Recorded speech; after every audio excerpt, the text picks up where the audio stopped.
Well, good afternoon and welcome to our Friday show from the Wheelhouse. Mark Stevenson is still on vacation, and I've been filling in for him. I'm Captain Jim Meskel, and I have my good friend, Sonny Lazowski. Yep. And you might hear this background music and think, what's this all about? Because today's show is all going to be about the Christmas tree ship and how its linkages were the foundation, which have evolved in today to the Chicago Christmas tree, the Christmas tree ship that comes in and distributes trees to different charities and things like that. Well, Sonny was the brainchild behind One of them. behind us about 20 years ago, and it basically it's a throwback to like Late 1800s, early 1900s. 1800. The original Christmas ship. Yeah. So he's got a little presentation here. We're going to talk about this, and we're not going to have the phones working today. Again, there was an issue with the training and the calling, but next week when Mark is back, he's probably going to have them going on. So, Sonny, tell us. First of all, let me start by thanking you from the Chicago Christmas Ship Committee. All right, thank you for coming down. Who put this together some 20 years ago. This is our 20th anniversary, and it's an exciting story because a lot of us don't know where things came from in this city or how they developed. And the Christmas ship they came to Chicago in the turn of the century in the early 1900s. Really played a big part in Chicago on the lakefront. And there were two people involved. August Schoenemann, he was born in 1865, and Herman Schoenemann, who was born in 1868. They were born in Algoma, Wisconsin, so that's right on the lakefront. And they got their love for the water. And they came to Chicago in 1865, so that put August at 20 and Herman at 17. So I don't know, it's hard to imagine if you see our lakefront today that there were over 20,000 sailing vessels that came into Chicago's port to deliver things every season. And that season was when the waters of Lake Michigan weren't frozen. So you really looked at April to possibly into November, and then there wasn't completely frozen over yet, but the shipping tried to be done between then. Well, in 1895, Herman and August started to make a good living shortly after they moved to Chicago because they decided that they were almost better businessmen than the people that they were deckhands on. So they went out and where they got their money, that I don't know, but they bought themselves a ship and they started to get some cargo. And they came up with this idea that, maybe we should start bringing Christmas trees to Chicago. And that wasn't the most popular of things to bring as cargo, but it gave them some extra money at the end of the year when they needed it the most because of all their expenses that they had. So November, December is really when they made most of their money that covered their year-end expenses. And so they established themselves as the Christmas tree merchants. And August, back in 1895, they bought a boat on November 9th of that year. He loaded 3,500 trees onto his boat. And August, being the oldest, told his brother, we've got to deliver these trees. We've got, the Christmas season's upon us. We got to make it to Chicago. The problem was that Barbara, Herman Schoenemann's wife, was pregnant, and he said, I'm going to stay behind. I don't want to leave my wife alone. So he did, and lo and behold, the Thal, Thal, went down outside of Glencoe, with all hands aboard, and August lost his life in that terrific storm. So now we have Herman left without a business partner, and so Herman had bought another boat or two along the way between 1895 and 1910, and because they traveled up north in the fall, where a lot of people didn't want to travel to get their Christmas trees, because there was such horrific storms, you know, and the cargo was so heavy because they loaded it down not only in the bilges of the boats, but they loaded it down on the decks, which made it quite unstable when the ship started to freeze as the water came up, especially if there was a storm. So they sailed north. There was a time when Herman sailed as far north as the Sioux Canal, and he literally, in order to get trees, he hired the Indians to cut them down, trees from their own forest, and then the Indians sold Herman the trees, and because of where they were like absolutely beautiful trees. And so he packed them up on his boat, and he came to Chicago. And in about 1910, he decided that the Evergreen was the way to go as far as making his money, especially at the end of the year. So on the southwest corner of Clark and the river, he established the Northern Michigan Evergreen Nursery.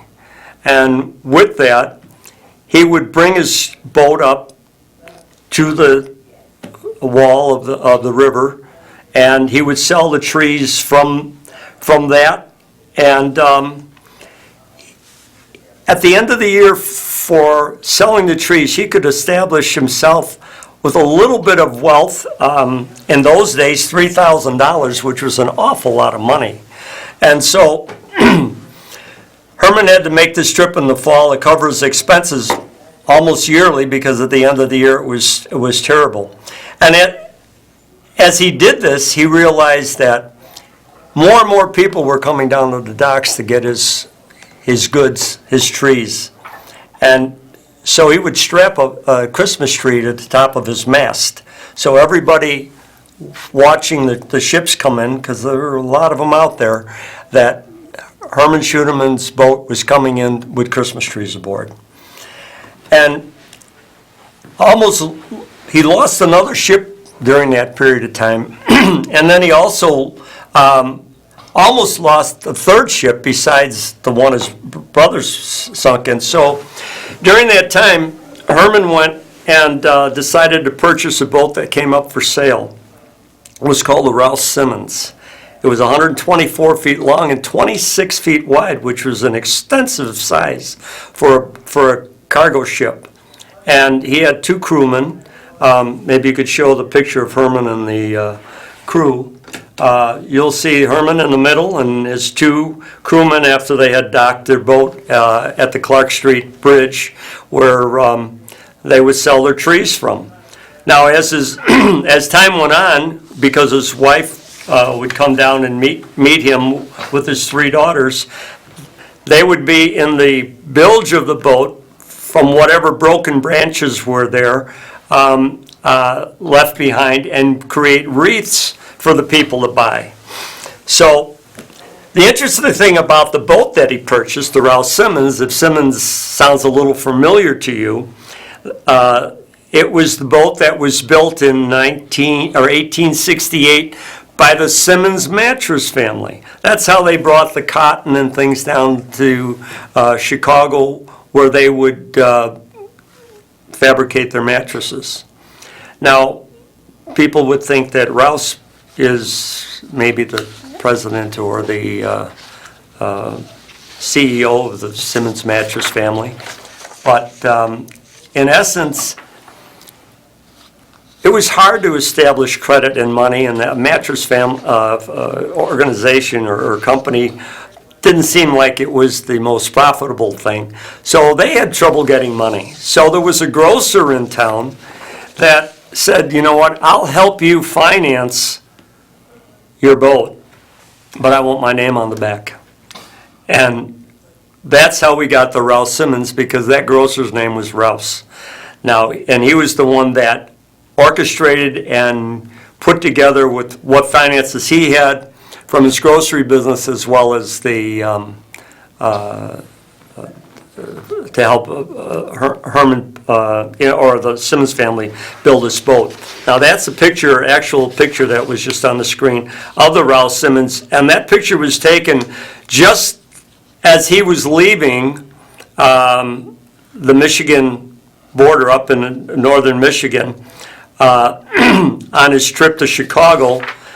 And if you noticed how still the waters were, it was a beautiful day. Now, it's kind of interesting because there's a lot of tales, and you have to figure out whether or not the tales are true or not. And Herman usually traveled with three people, himself and two other crewmen. So one of the stories has it that there was a fourth crewman who, when leaving the dock up in northern Michigan to come to Chicago on that beautiful day, saw rats running off the boat. And because of that, the crewman said, "I'm not going, that's a bad omen. If they're leaving, I'm leaving." And he didn't board the boat. Now, there's no way to substantiate that, but it's one of the stories that happens to be with the Rouse Simmons. Now, as we're getting along, we're also seeing the fact that as he left the port of up in Michigan with his cargo of 5,000 trees aboard, the weather started to change, and a horrific storm came by. And the issue with that is that he had so much weight in the build, so many trees tied up on his decks, and it was all starting to freeze because it was getting below the freezing. And as the waves got heavier and the waves got bigger, the bow of the boat actually ducked under the wave, and it broke one of the posts that held the anchor. And they dropped. What they did is in those days, they would drop their mast flag to half-mast, and then they would immediately go to waving lanterns in trying to hope that another ship would see them. And then in that particular day, ship did see them going into Two Rivers. They wanted to get off the water. They couldn't make it. And so they went into Two Rivers, and they told the local dockmaster, who then somehow got to Kewanee, where the life station was, the Kewanee life station. And here these fellas jumped in their boat in this terrible weather and took off to look for the Rouse Simmons. By the time they got out there wasn't anything left. It was basically a few floating Christmas trees, and that's it. And so the ship went down November 23rd, 1912. And Which was the same year as the Titanic. The Titanic went down in April. not good for ship disasters Right. that year. And then the Eastland disaster was only about 24 months after that. So Yeah. But it just, the amount of shipping that was around the world, because we didn't have the transportation that we have today, we didn't have the roads we have today, so cargo was a hard thing to fetch because there was so much shipping traffic out there. But anyway, as time went on, that day, people in Chicago waited on the docks by the Clark Street Bridge and all along the riverfront to look for that ship with the mast with a Christmas tree on top. which was the predecessor of our current Christmas tree lighting in Daly Center, correct? Well, I'll get to that in a minute, but you're close. What happened is that the ship never came in, so there were hundreds of people on the dock. They did not fare the weather too well. The weather was horrific. It was a storm that the Rouse Simmons went down in. So they started to dissipate until finally there was only two people left. a father and his little daughter, Ruth Fleswick.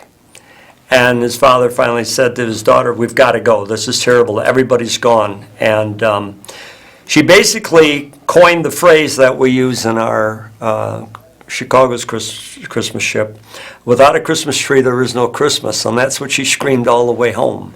Many books have been written on it, about it. Plays have been written about Ruth standing on that dock. And one of the people that help us today with the current Christmas ship that the Coast Guard and our organization is involved with, Ruth Gibson, is the daughter of Ruth Fleswick. And I could tell many more stories, but we're going to run out of time pretty soon if we don't. But anyway, after the Ralph Simmons went down, the following year, his wife Barbara and his three daughters continued the tradition at the Clark Street nursery, Michigan nursery, to sell trees that she brought in via the railroad. Because that was the thing that was really stifling a lot of the shipping on the water, where the railroad was bringing in things, and she got it contracted. But what they did is they actually placed the boat outside on the river and loaded the trees onto it, and they still sold the Christmas trees back then, the following year, off the deck of a boat. So they would bring the trees down by train. By train, and They'd rent a boat down here without doing the hazardous Right. crossing Right. and make it look like they brought Right, it down. and the reason that the Schoenemans had to create their own, they even bought 240 acres up in Michigan because they were trying to cut out the middleman. What they would do is they'd bring trees, in the early 1900s, and then they'd have to pay people to hand schlep them over to the grocery stores that would sell them. And the thing that, as time went on, it was the German ancestry where they decorated Christmas trees from, they came here from Germany. And with that, the tradition started to grow here. And their ability to sell more and more trees became popular because the German ancestry was catching on in the local. But they were also known as being charitable. Could you sort of Oh. touch on that a little bit? Well, yeah, I'm glad you brought that up. The one thing about Herman was, he'd put his trees out there for people to look at as they walked by. His daughters were down below with his wife Barbara making wreaths that he would hang along the rails. But eventually, 5,000 trees for one organization or one ship was a lot to sell, and so there would be trees left over at the end. And the thing that was about Herman was, when he got close to Christmas and he knew he wasn't going to sell anymore, he gave his trees away to the poor and had them come down and take those trees away. It's the foundation today, right? Right, and that's one of the big things that we're involved with today, and that is giving trees to the less fortunate. So there are many organizations involved, as you can see in this list that I have here. The Navy League of the United States, here, the Chicago chapter, is our 501c3 that allows us to have the not-for-profit that we work under. And I will have to say that every single dollar goes to buying to purchase the trees. And every year we buy 1,200 trees and distribute them from the decks of the Mackinac. Now, it's kind of interesting. A Coast Guard ship. Yeah, the Coast Guard ship. So they load them up north. Yeah. Except now they have a more seaworthy vessel.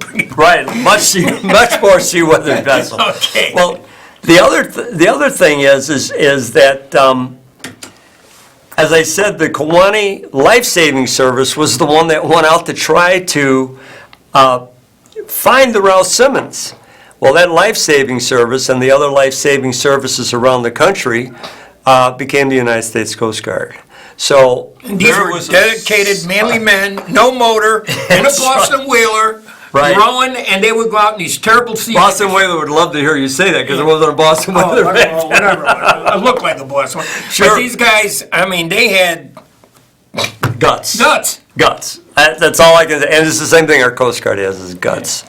So anyway, as time went on, And Barbara kept her store on Clark Street. People actually created a monument to Herman because he was known as the Captain Santa.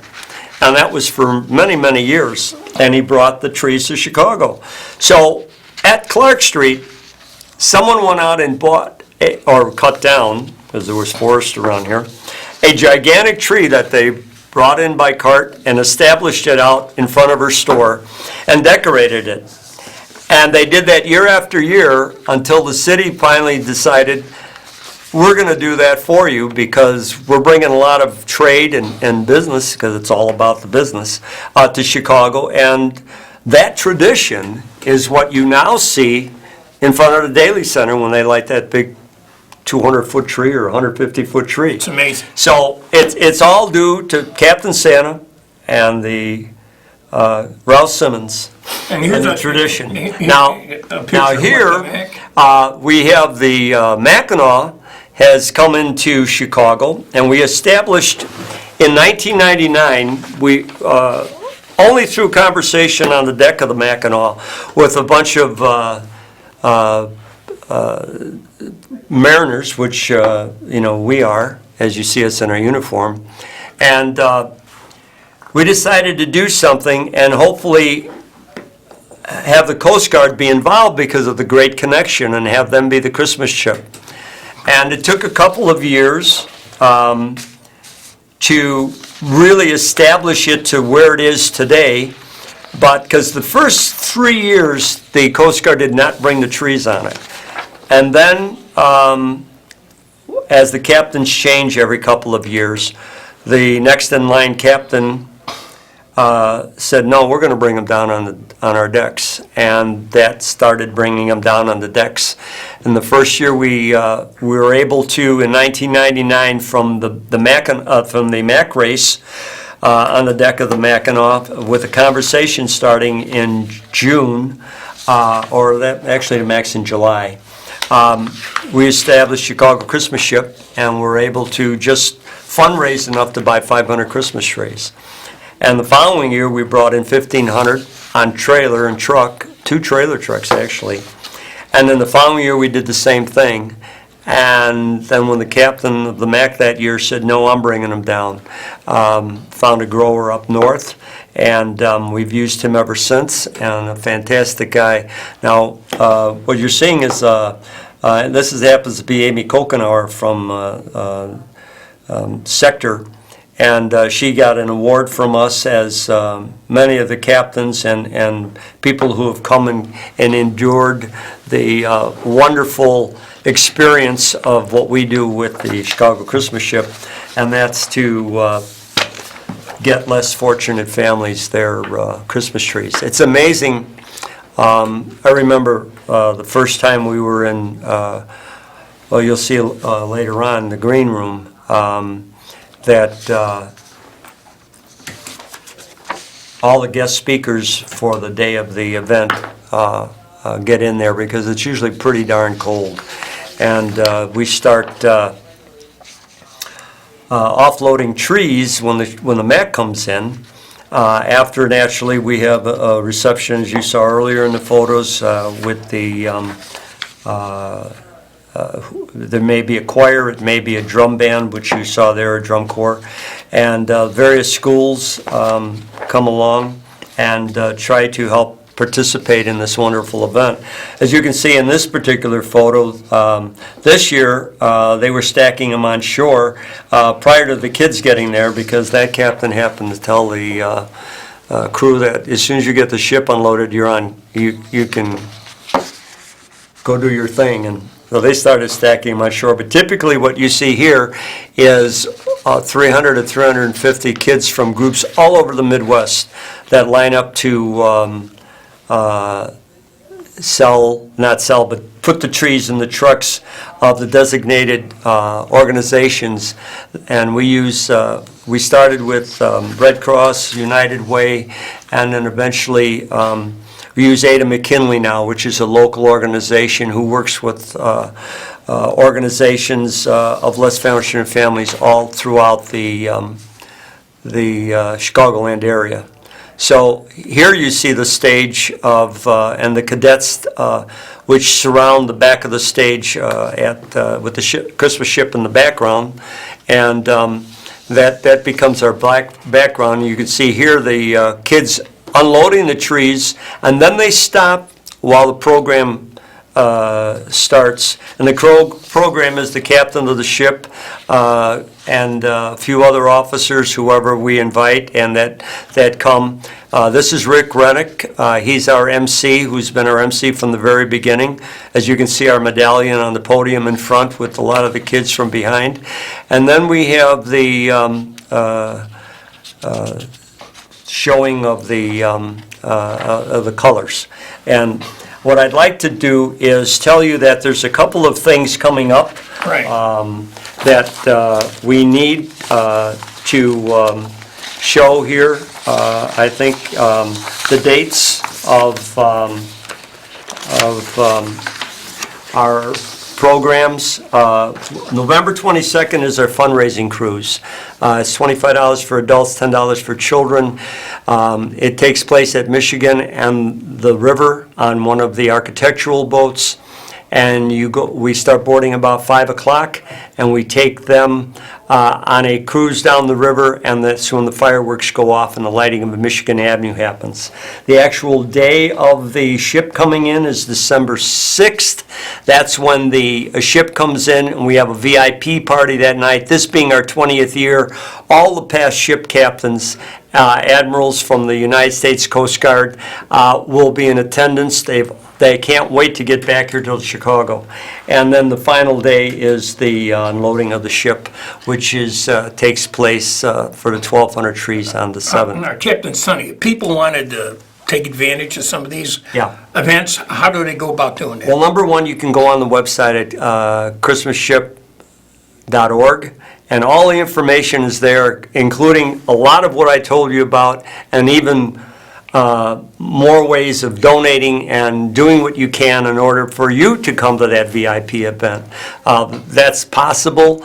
Usually it's a $300 contribution, but it's a fun evening, it's a wonderful evening, it's a dress evening, and it's held at Chicago Yacht Club. And especially this, our 20th year. This fireworks cruise sounds, I've never been on that. That is a wonderful thing. We have hundreds of people go, and the kids just absolutely love it. And what does They the get on cost deck. go to that? It's $25 for adults, and it's $10 for kids, and there's a pay bar, and there's hot chocolate, and So to all kinds of register, great they would things. just go to www. You register, and you... Christmas christmasship.org, and you'll find everything you need on our website. You know what I find interesting about this story? When you go back, we got the Christmas tree lighting, we got all these great events, Mm-hmm. and it all ties back to these two German brothers that basically Unknowingly. took a European German tradition because no one put up Christmas trees. These guys sort of like. Yeah, well, the Germans did, but it started to evolve as people started visiting their homes Right. and said, And- wait a minute, I could do this too. Yeah. And now we got the Christmas tree in Daly Plaza. And, Oh, yeah, the anchor in front of Milwaukee Yacht Club, which is the anchor from the Ralph Simmons. Well, unfortunately, we got to wrap up. There's so much more here. We could talk about this till Christmas. He's got a video presentation that's unbelievable. But Captain Sonny, as usual, Thank you. And for the Christmas Tree Ship Committee, we thank you, Jimmy. Okay, I call him the ubiquitous and inimitable Captain Sonny. We've been friends. We are both members of the Chicago Yacht Club. We're both merchant mariners, licensed captains through the Coast Guard. We both had the same judge in our divorces. So we had to. So with that, we're going to sign off. And next week, we'll have Captain Mark. He was on cruise in Hawaii, from what I understand. He'll be back. Captain Mark Stevenson. And signing off for now, and thank you for tuning in. Well, thank you for having me.